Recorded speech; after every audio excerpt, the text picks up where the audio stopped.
Hola hermanos y amigos, Dios les bendiga. Hoy vamos a estudiar el dilema de Herodes Agripa II.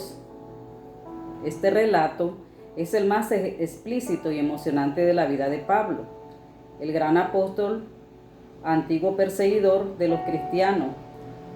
Se había hecho famoso, pues como él dice, desde Jerusalén hasta Ilírico, todo lo he llenado del Evangelio de Cristo. Eso sale en Romanos capítulo 15, versículo 19. Así debemos pensar como Pablo, llenar toda la ciudad en que vivimos del Evangelio de Cristo, llenar todo nuestro país del Evangelio de Cristo, que sea ese nuestro anhelo, a como lo cumplió Pablo.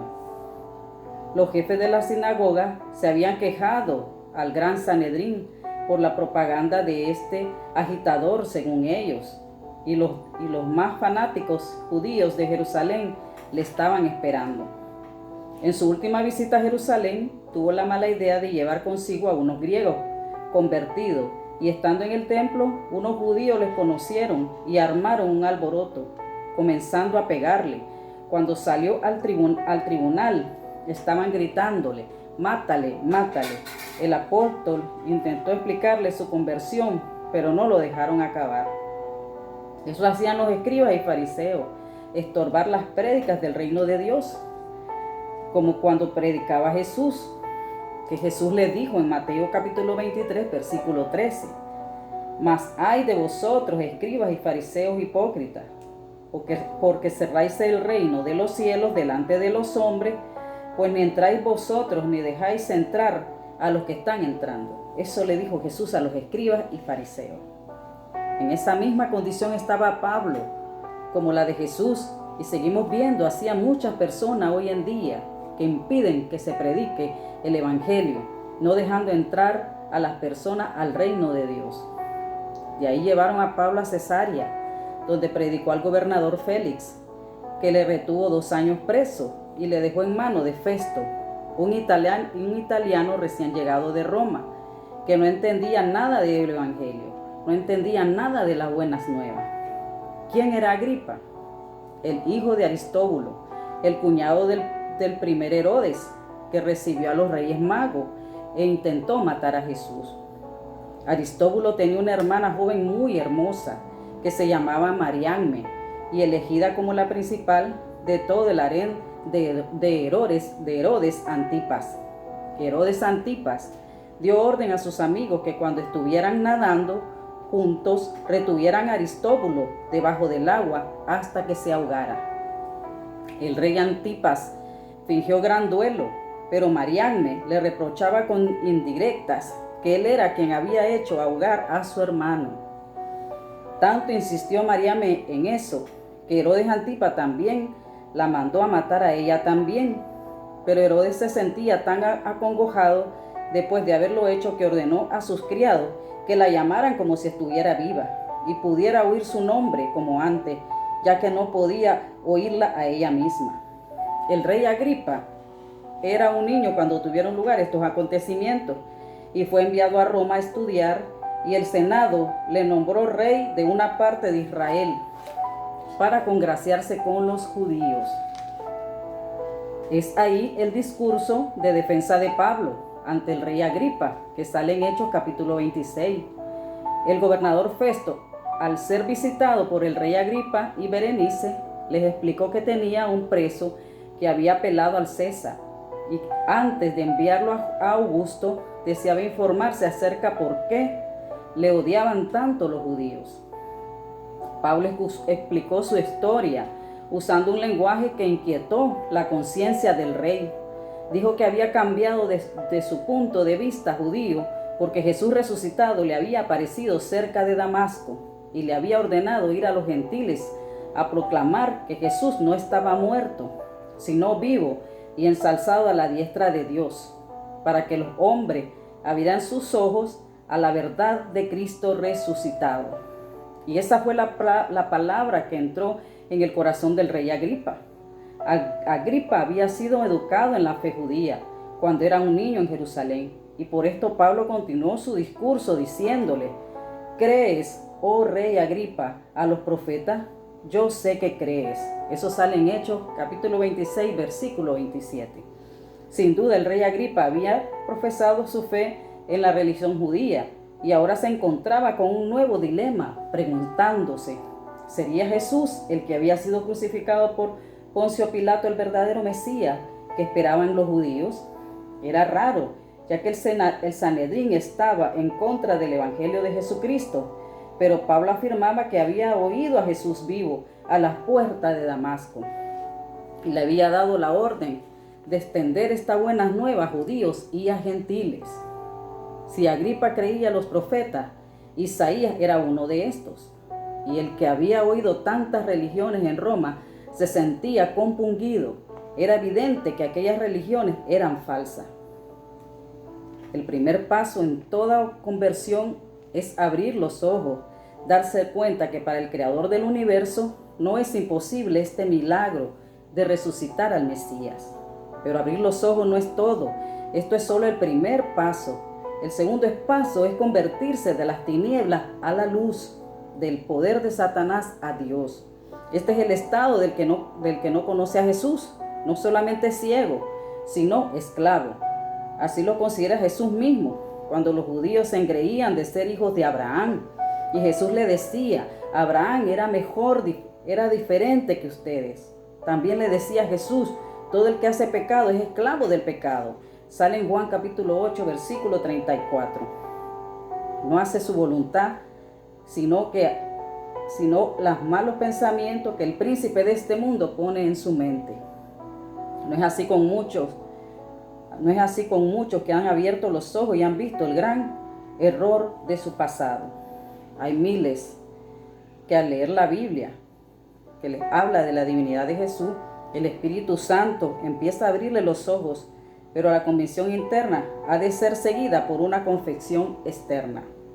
Como expresa Pablo en Romanos capítulo 10, versículo 9, que dice así la palabra: si confesares con tu boca que Jesús es el Señor y creyeres en tu corazón que Dios le levantó de los muertos, serás salvo. Aleluya. Creer con la mente la verdad del Evangelio es un modo de abrir los ojos, pero confesar que crees es la parte práctica. Luego alega Pablo en Romanos 10:10, que dice así la palabra: porque con el corazón se cree para justicia, pero con la boca se confiesa para salvación. ¿Qué haría Agripa ante la evidencia que se presenta ante sus ojos? Creer en su corazón, primero en los profetas, que era algo que él creía desde niño, pero aceptar que Pablo decía la verdad en cuanto a Cristo resucitado y exclamar desde el tribunal: este hombre dice la verdad, yo me declaro cristiano. Era algo difícil, por eso se limitó a decir: por poco me persuades a ser cristiano. Sale en Hechos capítulo 26, versículo 28, que le dijo Agripa a Pablo: por poco me persuades a ser cristiano. He aquí un hombre medio convertido, que no podía negar su fe en los profetas para declararse cristiano. Había sido romper con todo su pasado, no solo judío, sino también filósofo. Él había sido elegido por el Senado romano de una parte del norte de Israel. Aquel nombramiento era demasiado fuerte para ser voto tan solo por una duda interna. Luego las autoridades se levantaron para dar por terminada la sesión y Agripa conservó su dignidad humana. ¿Pero a qué precio? A precio de su alma. Vale la pena perder lo más valioso que tenemos por una posición en la sociedad o por poder, dinero, fama.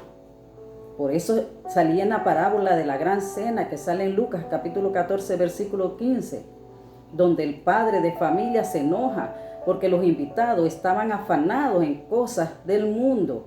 Como en el día de hoy, las personas no quieren nada con el Mesías resucitado, por amor al dinero, la fama y el poder.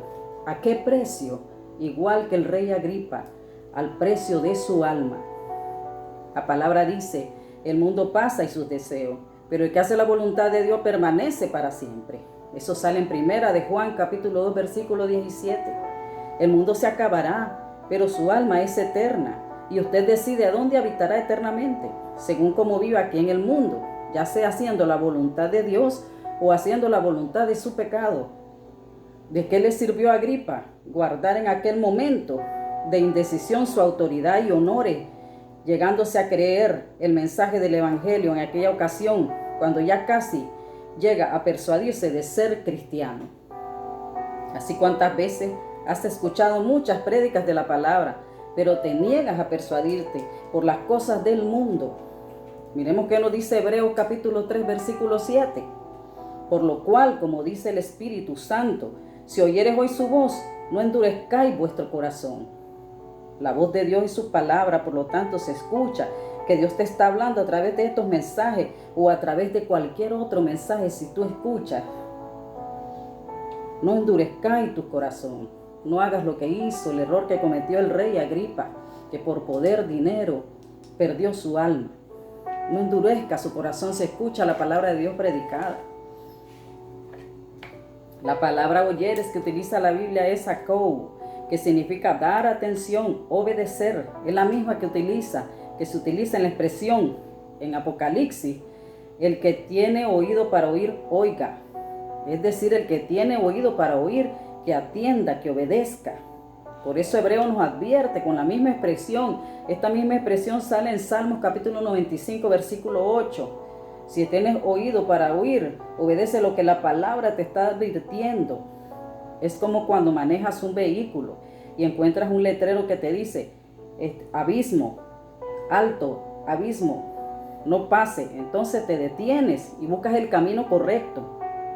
Este verso es una advertencia similar que te está diciendo: detente. Si no haces caso a la palabra de Dios, te irás al abismo y te morirás. Si nosotros obedecemos, nos sometemos a las leyes de tránsito, ¿cómo mucho mejor no nos tenemos que someter a la palabra de Dios? Si hacemos caso a las leyes de tránsito, hagamos caso más a la palabra de Dios, que es más importante, es la salvación de nuestra alma. Ahora, la palabra endurezcáis que utiliza la Biblia es escleruno, que significa ser duro, obstinado, perverso. ¿Qué nos quiere decir? Si oyeres la voz de Dios, que es su palabra, obedécela. No seas obstinado, perverso, que sabiendo que es lo correcto y no lo hace, sino que te deleitas haciendo lo malo. Corazón es la palabra griega cardia, que significa pensamiento, sentimiento. Nos quiere decir la palabra: si oyeres hoy su voz, obedécela. No seas obstinado en tus pensamientos, pensando que lo que piensas es la verdad, acomodando la palabra de acuerdo a tu conveniencia para seguir pecando. Si oyeres hoy, dice la palabra, si oyeres hoy, no mañana, ayer, es hoy. No endurezcáis vuestros corazones. No dejemos lo que podemos hacer hoy, ¿verdad?, para mañana. No vaya a ser que hoy se nos acabe la vida, no amanezcamos, ¿verdad?, y no pudimos aceptar a nuestro Señor como nuestro Salvador, para que así seamos salvos al despertar, al levantarnos. Dice Marcos capítulo 8, versículo 36. Porque ¿qué aprovecha el hombre si ganare el mundo y perdiere su alma? No hagamos lo que hizo el rey Agripa, que por ganar el poder, la fama de este mundo, perdió lo más valioso que tenía, su alma, por solo haber creído y no confesado, como dice Romanos 10:10. ¿Qué dice Romanos 10:10? Porque con el corazón se cree para justicia, pero con la boca se confiesa para salvación. No solo es creer, hay que confesarlo con nuestra boca. Confesar que nuestro Señor Jesucristo vino a salvarnos, nuestro pecado, que Él resucitó y está a la diestra del Dios Padre. Si lo confiesa usted de corazón y cree en todo lo que Jesús predicó y se somete a esa palabra, será salvo. Ahora, si quiere aceptar a Jesús y quiere confesarlo con su boca, vamos a hacer una oración para que sea usted aceptando a Jesús como su Salvador. Cierre los ojos y así dice la oración: Señor Jesús, me arrepiento de mis pecados. Creo que fuiste crucificado y resucitado para mi salvación. Te acepto como el Señor de mi vida. Señoré en mi mente, corazón, para hacer tu voluntad. Gracias, Jesús, por haber entregado tu vida para salvarme. Gracias, Padre Celestial, por haber entregado a tu Hijo para el perdón de mis pecados. Amén. Ahora que lo confesó, usted será salvo. Obedezca la palabra de Dios y busque una iglesia en donde se predique al Padre, al Hijo y al Espíritu Santo. Recordemos que nos aconseja Isaías 55:6. Buscad a Jehová mientras pueda ser hallado, llamarle en tanto está cercano. Es ahora, es hoy que tenés que buscar a Jehová, no mañana. No dejes lo que podés hacer hoy para mañana. Dice la palabra, si oyeres hoy su voz, hoy es hoy que tienes que buscar de Dios. Es hoy que tienes que buscar de su presencia. Es hoy que tienes que buscar de su palabra, para que así seas salvo. Bueno, espero les haya gustado esta pequeña exhortación. Dios bendiga a su familia, bendiga su matrimonio. Ángeles acampen alrededor de ustedes en el nombre que es sobre todo nombre, el nombre de nuestro Señor y Salvador Jesucristo, que vino a sacrificarse, crucificado y resucitado para salvarnos de nuestros pecados, para que nosotros también resucitemos como Él lo hizo. Dios los bendiga y los guarde en el nombre de Jesús. Amén.